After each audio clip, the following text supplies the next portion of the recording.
The story began in early 2014. I was 26 at the time, and my wife, Sandra, had just turned 27. We had already spent 5 years together, 2 of those as a married couple. Our paths first crossed back in college. I was buried in mechanical engineering textbooks, while she was sharpening her skills in accounting. Our first meeting was nothing glamorous. A frat party thrown by a mutual acquaintance, filled with cheap boxed wine and cringeworthy dance tracks. But there was something about that night. From our first exchange, the connection between us felt immediate and undeniable. Sandra had a striking elegance, her long, dark hair always tied back in a perfect ponytail, eyes so sharp it felt like she was reading your mind. Her self-assurance was magnetic. When she spoke, there was grace laced with firmness. You didn't just listen, you wanted to impress her. As for me, I was the ambitious, slightly intense type.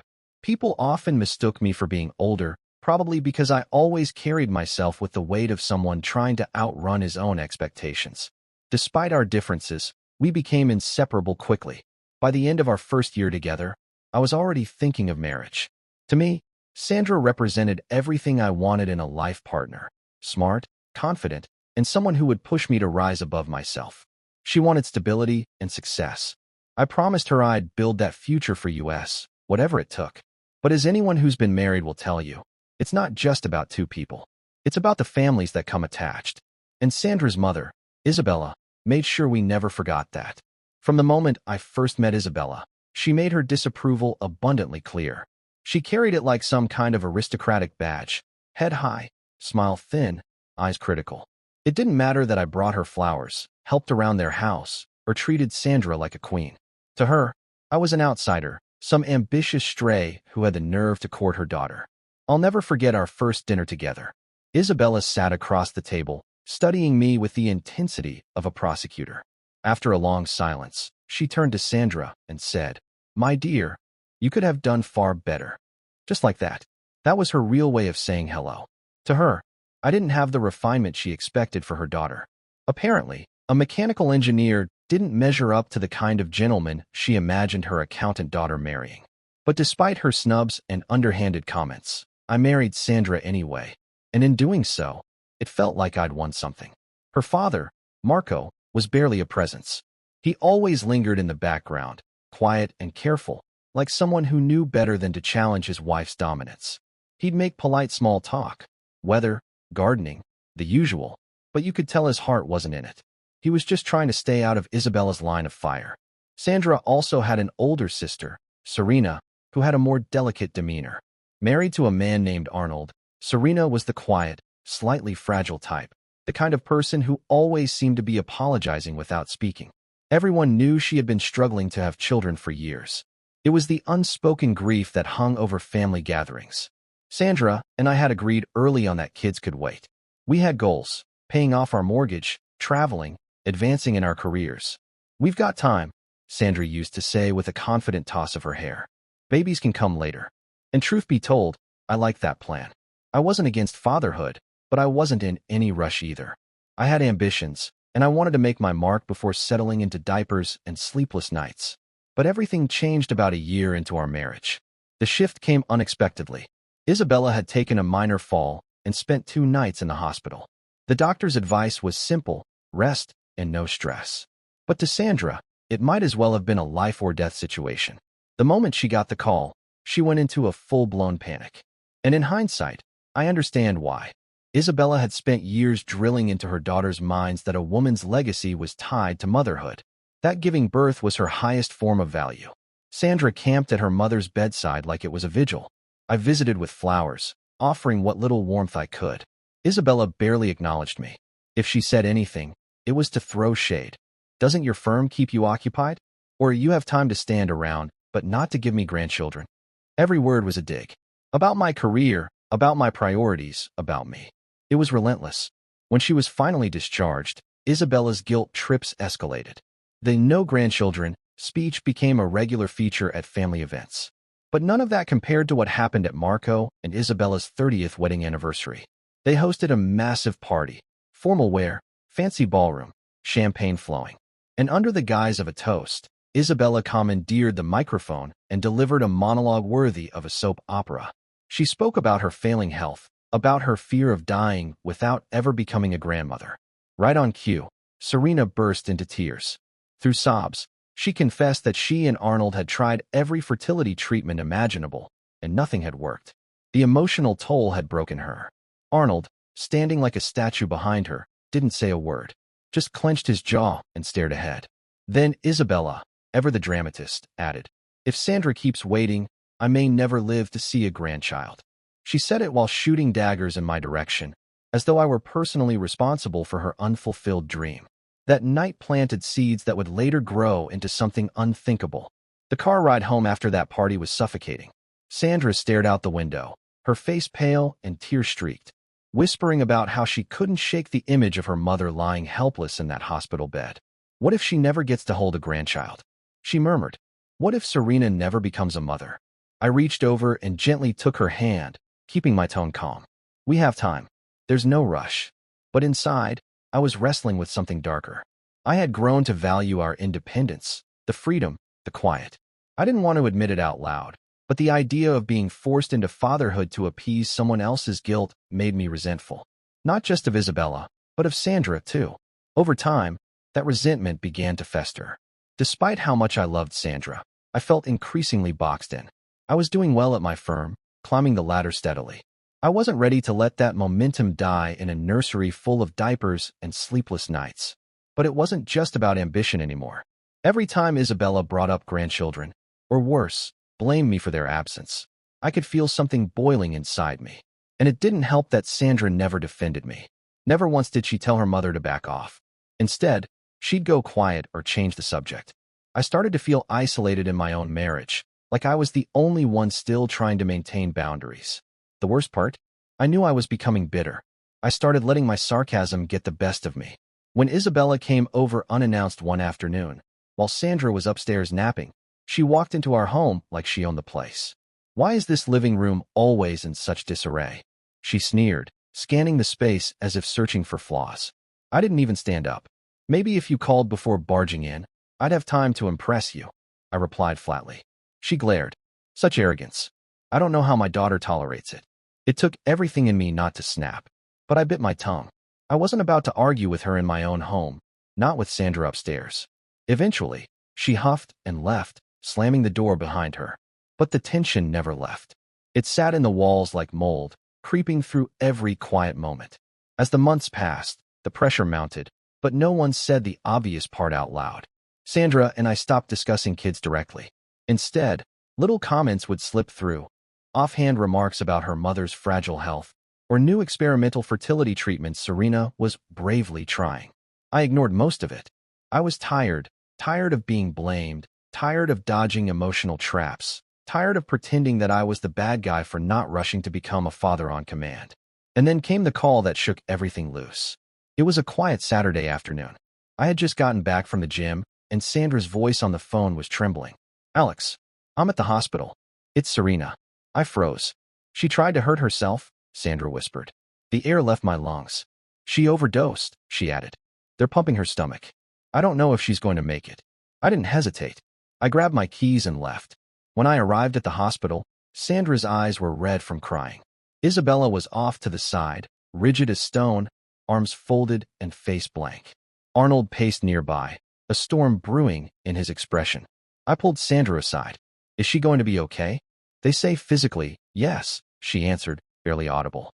"But she's broken, Alex. She couldn't take the stress anymore. The reminders that she can't have a child, the expectations, everything." Then Isabella slithered into the conversation like a cold wind. "If you and Sandra had simply done your duty," she hissed, "Serena wouldn't have had to carry this pain alone." It hit me like a slap. "Excuse me," I said through clenched teeth. "That's not how this works. You don't get to dump that on me." But Sandra didn't defend me. Not then. Not ever, when her mother was around. 2 days later, Serena was discharged. Still pale, still quiet, but alive. And then, Isabella made her next move. A few days after Serena returned home, Isabella called a family meeting, one of those dreaded gatherings where the atmosphere is thick with unspoken tension. The living room in their house felt like a courtroom. Everyone was seated stiffly. Marco silent as always, Serena curled into herself, Arnold staring into space, and Sandra next to me, avoiding eye contact. Isabella, of course, took center stage like a queen in mourning. She opened with the usual dramatic flourish, talk of fading time, unfulfilled dreams, and the precious family bloodline being in danger. My patience wore thin fast. Trying to inject some practicality into the moment, I cautiously suggested, what about adoption? For Serena and Arnold? That could still give them a family. The room froze. Isabella's face twisted in disgust. Adoption? That's not a real grandchild. We are talking about legacy, Alex. Our bloodline. That's what matters. I couldn't help it. My lips curled into a smirk. That's a cruel way to look at people who need love. Serena looked humiliated, clutching her elbows. Sandra shot me a glare that could freeze lava. Arnold muttered something about how adoption is complicated, not even looking at me. I didn't know it then, but that moment was a turning point. It was the moment they decided to hatch a plan without me. Not long after, Serena and Arnold began dropping by our house more often. At first, they claimed it was just to check in or bring dinner. But I noticed the whispers in the kitchen between them and Sandra, the way conversations stopped the second I walked in, the way Sandra shielded her phone screen when it buzzed. When I questioned her, she'd brush it off. It's just Serena, she'd say. She's still fragile. You wouldn't understand. But I knew. I felt it in my gut. Something was being planned. As the visits became more frequent, so did Sandra's secrecy. Her phone was always on silent, and every time it lit up, she'd angle it away from me like I was trying to steal classified information. When I pressed her, she'd get defensive. She's my sister, she'd snap. You act like I'm hiding an affair. And yet, deep down, that's exactly what it felt like. Not in the romantic sense, maybe, but in the emotional sense? Absolutely. Something was being hidden, and everyone but me seemed to be in on it. Our arguments became more volatile. I'd throw out biting remarks about her family. She'd retaliate with passive-aggressive digs about my selfishness. One day, after catching her grinning at yet another hushed message thread, I lost it. Maybe you should use that fancy accounting degree to calculate just how insane this all is. I spat. Things only escalated from there. Then came the 4th of July. I came home from work late in the afternoon and immediately noticed the driveway crowded with cars. Isabella's, Serena's, Arnold's, even Marco's rusting sedan. My pulse quickened. Inside, the atmosphere was heavy. Everyone was seated like they'd rehearsed this. Sandra motioned for me to sit, her expression unreadable. What's going on? I asked cautiously. Isabella spoke first, in that cold, faux-soothing tone she used when she was about to drop a bomb. We're here to resolve the matter of grandchildren. My jaw clenched. I already said. She raised a hand to silence me. There will be no more discussions about adoption. No clinics. No test tubes. No unnatural solutions. I looked around. Sandra avoided my gaze. Serena looked down at her lap. Arnold leaned back with a smug grin that made my blood boil. What the hell is this? I demanded. Sandra stood. Her voice was flat, bitter. Stop pretending to be surprised, Alex. You've dragged your feet long enough. I'm done waiting. Then Isabella delivered the final blow, her voice calm, almost proud. Since Serena cannot carry a child, and you refuse to step up, Sandra will have a baby, with Arnold. Serena will raise it. At first, I thought I misheard them. Maybe this was some kind of twisted joke. Sick, yes, but still a joke. But no one laughed. I looked at Sandra, desperate for some sign this was a bluff. Her expression didn't flinch. Serena seemed ashamed, but didn't speak. And Arnold? That smug grin stayed plastered on his face like he was proud of himself. What? I finally managed, my voice cracking. You're serious? Arnold shrugged like it was nothing. It's pretty much decided. We just wanted you to be aware. I stood up so fast the chair screeched behind me. You all cooked up this lunacy behind my back, and I'm the last to find out. I barked. Sandra crossed her arms. This isn't about you. It's about saving my sister. She's depressed. You saw what happened. You're not saving her, I snapped. You're enabling a nightmare. And you, I turned toward Isabella. You actually think this is a sane solution? She didn't even blink. You should be grateful we're including you at all. My blood boiled. Including me? You're planning to get my wife pregnant with her sister's husband and act like I should be thankful. Either be a part of the solution or step aside, Isabella said coldly. The child will belong to this family, with or without your blessing. And something inside me broke. I lunged at Arnold. He didn't expect it. My fist collided with his jaw and sent him toppling onto the carpet. Serena screamed. Sandra grabbed at me, but I shoved her away. Adrenaline roared through my veins. Get out, I shouted. All of you, get the hell out of my house. They fled in chaos. Isabella was yelling that I was unworthy. Serena was crying, and Arnold was cursing under his breath as he stumbled out, cradling his bruised face. Sandra stormed into the bedroom, slamming the door behind her. I followed. You've let them brainwash you, I shouted. She spun on her heel, fury radiating from her. You don't understand how desperate Serena is. My mother could die any day, and she's never held a grandchild. And you think sleeping with your sister's husband is the solution? She didn't answer, just stared me down with hatred in her eyes. The shouting continued until she locked herself in the bathroom. I grabbed my jacket and stormed out, my mind racing, rage coursing through me like fire. Somewhere beneath all that fury, though, was the chilling realization. They weren't bluffing. The next day, still raw from everything that had happened, I met up with my best friend, Elliot, at a small cafe we used to frequent. The place hadn't changed, still smelled like roasted beans and old leather chairs, but I felt like a completely different person walking through the door. Elliot listened silently as I laid it all out.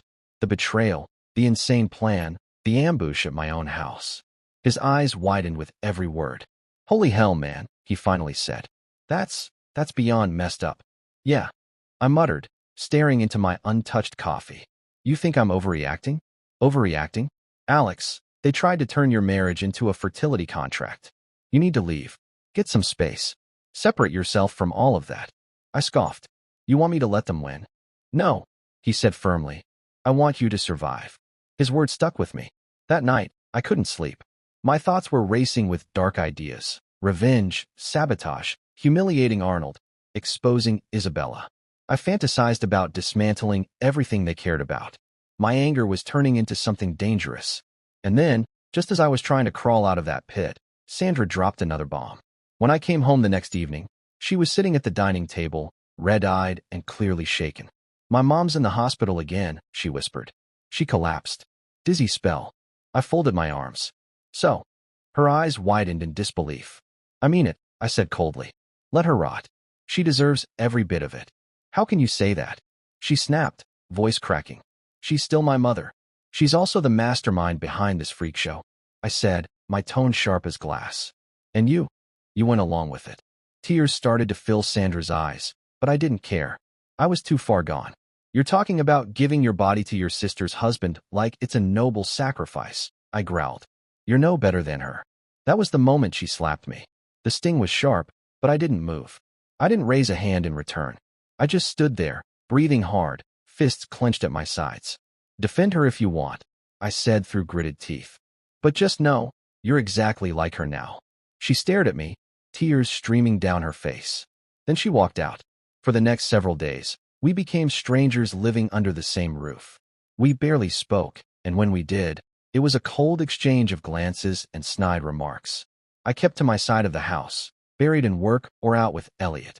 Sandra stayed in the bedroom or disappeared to visit Serena. Then, out of nowhere, she knocked on the door to my study one evening. I looked up from my laptop, surprised to even hear her voice. She entered slowly, eyes red, shoulders low. I shouldn't have slapped you, she said quietly, not meeting my gaze. And I'm sorry for what I said.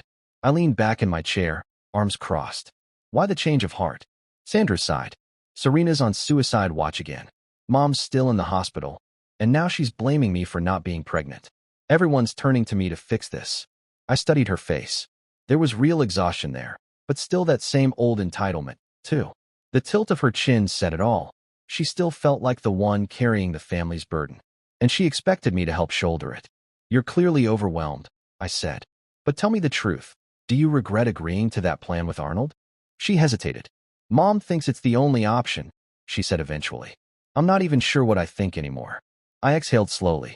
Sandra, you're not a child. You're not being forced. You chose this, or you were willing to. Her voice trembled. If I walk away, who will help Serena? She's so fragile, Alex. This might destroy her. There it was again. That belief that her sister's happiness depended on her womb. And despite everything, despite the betrayal, the manipulation, the insanity, I still wanted to be enough for her. Some broken part of me still craved validation. So I gave her a condition. Fine, I said. We'll talk about having a child. But only ours. You and me. No Arnold. No twisted plan. That's off the table forever. Her eyes widened. You're serious? I nodded. I'm not doing it for them. I'm doing it to stop this madness before it gets worse. She smiled. Actually smiled. Like I'd given her a prize she'd been waiting for. But behind that smile, I saw it. A flicker of victory. Like she'd just negotiated a deal and walked away the winner. And I knew then, I wasn't giving in because I believed in us. I was doing it to regain control. We fell into a fragile truce after that. For the first time in weeks, we shared the same bed again. Though the intimacy felt more like an unspoken bargain than genuine affection. It was physical comfort, not emotional healing. Both of us pretending things were slowly getting back to normal. Over the next 6 months, I became unusually generous. If Sandra mentioned wanting something, I made it happen. A new couch? Delivered. A spa weekend? Booked. Designer bags, redecorated rooms, random gifts. I showered her with it all. Not because I loved her, but because I enjoyed watching her depend on me. She basked in the attention, preening like she deserved every indulgence. This is what I needed, she'd say, planting a dry kiss on my cheek. To her, this was reconciliation. To me, it was leverage. I didn't realize how much power I felt dangling the idea of fatherhood in front of her like a reward she hadn't earned. I made it clear that everything, the money, the marriage, the future child, came at my discretion now. And while Isabella had mostly gone silent since her hospitalization, I knew she was fuming in the background. The few times we saw each other, her expression made it obvious. I had thrown a wrench into her scheme, and she couldn't stand it. Serena, meanwhile, had become a ghost. No more random visits. No late-night calls. I assumed she was either in therapy or medicated into emotional limbo. Then, one evening, Sandra came home glowing. I found the perfect getaway, she beamed, waving a travel magazine. Santorini. Or maybe the Maldives. Somewhere beautiful. A romantic trip before we settle down and get serious. I stared at her, amused. Didn't think you were into beaches. I can adapt, she said with a wink. Besides, once we have a baby, we won't have time to travel. This could be our last chance. There it was again, that casual assumption that everything would unfold on her timeline. That I would keep funding her fantasy while she took center stage. And so, I decided to beat her at her own game. I booked the trip. Not just a flight, but a luxury 2-week escape in a cliffside villa in Santorini. 5 stars, private chef, ocean view. It cost a fortune, but I wanted to see something. How far her entitlement would stretch when I gave her everything. February 20th. The day the tickets arrived. I left work early, buzzing with anticipation, not excitement, but calculation. I was going to surprise Sandra, present her with the grand gesture she seemed to crave so badly. Deep down, I knew this wasn't about love anymore. It was about control, about seeing whether I could still pull her strings. When I stepped inside, the house was too quiet. I found the envelope with the tickets in hand and walked upstairs, expecting to find her lounging in the bedroom or scrolling through her phone. Instead, I found a note. It was placed neatly on the bed, written in her unmistakable handwriting. I didn't even sit down. I just stood there, reading as my heartbeat slowed and my stomach turned. Alex, you know as well as I do. This relationship hasn't changed, no matter how hard we pretend. I love you, but I love my family too. I can't keep watching my sister suffer while we argue about hypotheticals. My mother's health is failing. Serena is fragile. They need me to do this. We've tried talking to you, but you'll never agree. That's why I'm taking action on my own. I'm leaving for a month. Arnold and I, and my parents, we're going away. I won't say where, because you'd only try to interfere. Don't worry. I'll be back. And when I return, I'll be pregnant. The baby will be Serena's to raise. Nothing between us has to change. You love me. You'll understand. Please don't try to find me. I'm sorry. The paper slipped from my fingers. The plane tickets dropped next. I watched them flutter to the floor like they meant nothing. Because now they did. She chose them. She chose him. I sat down on the edge of the bed, heart pounding, vision blurring. The rage I had been trying to keep under control surged like a tidal wave. All my efforts, my gifts, my compromises, my money, meant nothing. I was a pawn, a wallet, a loose end to be tied up after they got what they wanted. For an hour, I didn't move. I just sat there, staring at the wall, her words echoing in my skull. Then it hit me. If this was war, I'd fight it my way. No more warnings. No more second chances. 2 days later, I sprang into action. I contacted a real estate agent and started making arrangements to rent out the house. Quietly. Efficiently. While Sandra was off somewhere playing surrogate for her sister, I was dismantling our life together piece by piece. I sold the furniture, the electronics, even the car. Then I drained our joint bank accounts. Every dollar that legally belonged to me, I took. What was left wouldn't cover a week's worth of groceries. If she wanted to come home and play house again, she'd find for empty walls and no access to my money. Elliot was the only one I confided in. "You're really going through with this?" he asked, stunned, as we packed boxes in the living room. "I'm done," I replied flatly. "Let them figure out how to raise their miracle baby. Without me." He nodded slowly. "If you need help starting over, I've got your back. But please, don't let that rage eat you alive." Too late. The next day, I quit my job. By evening, I had booked a one-way flight. Destination, Canada. I didn't tell anyone else. I didn't leave a note. Just locked the door behind me and walked away with a single duffel bag and Sandra's abandoned phone. When the plane lifted off, I felt nothing. No fear. No regret. Just cold, clear fury. I landed in Toronto and settled into a tiny, dusty sublet apartment. It wasn't much, but it was mine. A fresh start. 3 weeks passed before I turned her phone back on. Part of me couldn't resist. I wanted to know how far they'd gone. What they'd done now that I wasn't there to be the scapegoat. It took less than a minute to find it.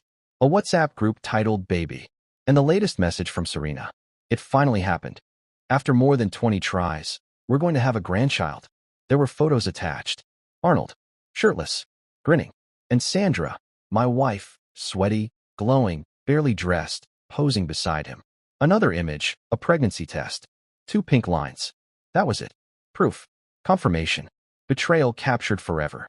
I dropped the phone and stared at the ceiling, the photo seared into my mind. My chest burned with rage, but I was thousands of miles away. I couldn't punch Arnold again. I couldn't scream at Isabella. All I could do was pace the floor and let the fury simmer until numbness set in. By the next morning, something inside me had shifted. The fire was still there, but colder now. Focused. I wasn't going back. I wasn't giving them another ounce of my energy. If they thought they could use me, humiliate me, and then return for more, they were going to find nothing but silence. In the following weeks, I picked up warehouse work just outside Toronto. It wasn't glamorous, but it paid enough to survive while I planned my next steps. I spent my days hauling crates, loading trucks, and trying, unsuccessfully, to push the memory of those pictures out of my head. Then, one Sunday morning, her name popped up on the screen. Sandra. She'd remembered her own number. Texted from someone else's device. "Love, I'm back now. It worked. I'm pregnant. With Arnold's baby. Please come home. I have news for you." I let out a bitter laugh. She still had the audacity to call me love. As if nothing had happened. As if I'd been waiting by the door like a loyal pet. Then came the second message. "Darling, please answer. The accounts are empty. The cards don't work. I need money for food." That told me everything I needed to know. The grand plan had no budget. No fallback. They'd expected me to keep funding their insanity. Call after call started rolling in. From Sandra. From Serena. Even from Isabella. I didn't answer a single one. The block list on that phone grew by the hour.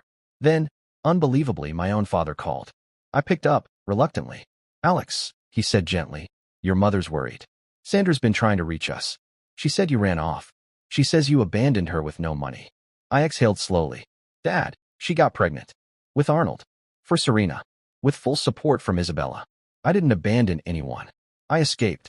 There was a long pause. "Are you sure?" he asked. "Maybe there's more to it. I'll send you the photos." And I did. The next day, my dad called back. Furious. "Alex," he said, "that woman is insane. Her mother? Evil. You did the right thing, son. The absolute right thing." It was the first moment of true vindication I'd felt since the day I walked out. In the weeks that followed, I turned Sandra's phone on occasionally, morbid curiosity, maybe, a desire to see them squirm. And they didn't disappoint. The messages ranged from pathetic to delusional. "Isabella, you coward. Sandra is losing weight from stress. If something happens to that child, it'll be your fault. Serena, please, Alex, this baby doesn't have to come between us. We could still be a family. Just come home. Arnold, running away won't solve anything, man. You owe us. Grow up." Each one more absurd than the last. Eventually, I blocked them all. Permanently. Meanwhile, I arranged for my father to come live with me temporarily. He flew out to Canada after seeing everything for himself, and for the first time in years, I felt like I had an ally, someone in my corner.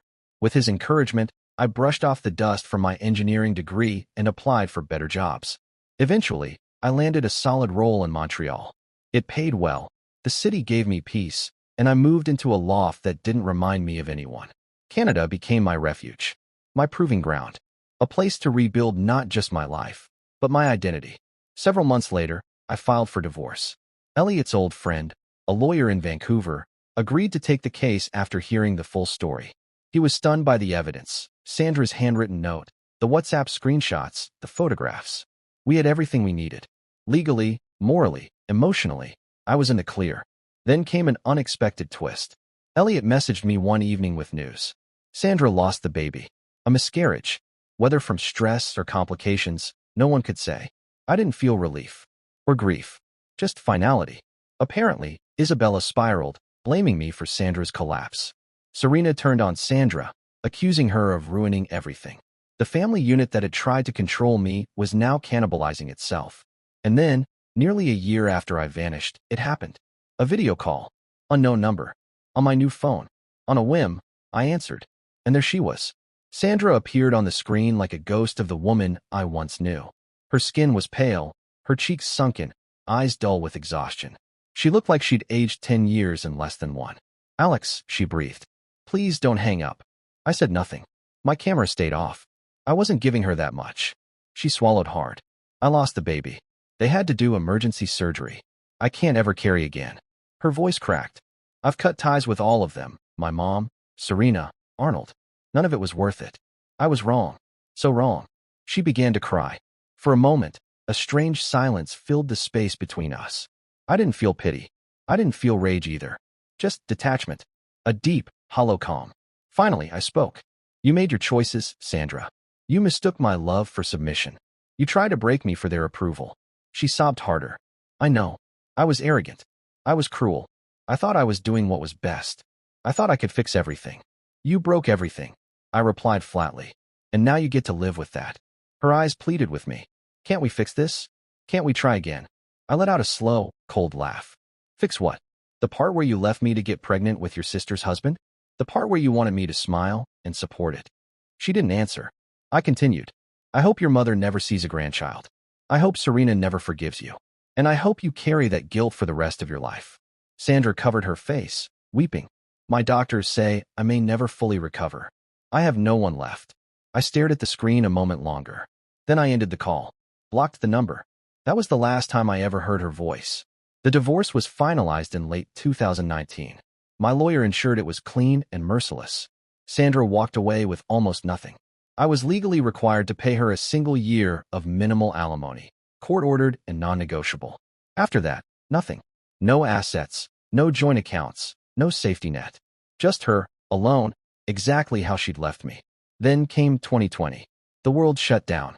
While everyone else was panicking about lockdowns, I was cocooned in a strange kind of clarity. Quarantine gave me space to reflect, not just on what happened, but on the role I played in all of it. Because make no mistake, I wasn't innocent. I had used money to manipulate Sandra. I withheld affection as punishment. I mocked her choices. I treated her family with calculated cruelty, even if they deserved it. I turned fatherhood into a weapon. I let my pride fester until it turned into something darker. But no matter how flawed I was, nothing could justify what they did. They violated our marriage in a way that felt almost surgical, clinical, planned. They erased me not through betrayal alone, but by turning me into a tool, a means to their vision of a family legacy. They tried to overwrite my life, and I refused. Now, years later, I live quietly. I have a good job, a better apartment. I even started seeing someone new, someone who knows nothing about my past, at least for now. With her, I feel like I can breathe again. Sometimes I still wake up angry, not because I miss Sandra, but because of how close I came to letting them ruin me. But then I remember that I didn't just walk away.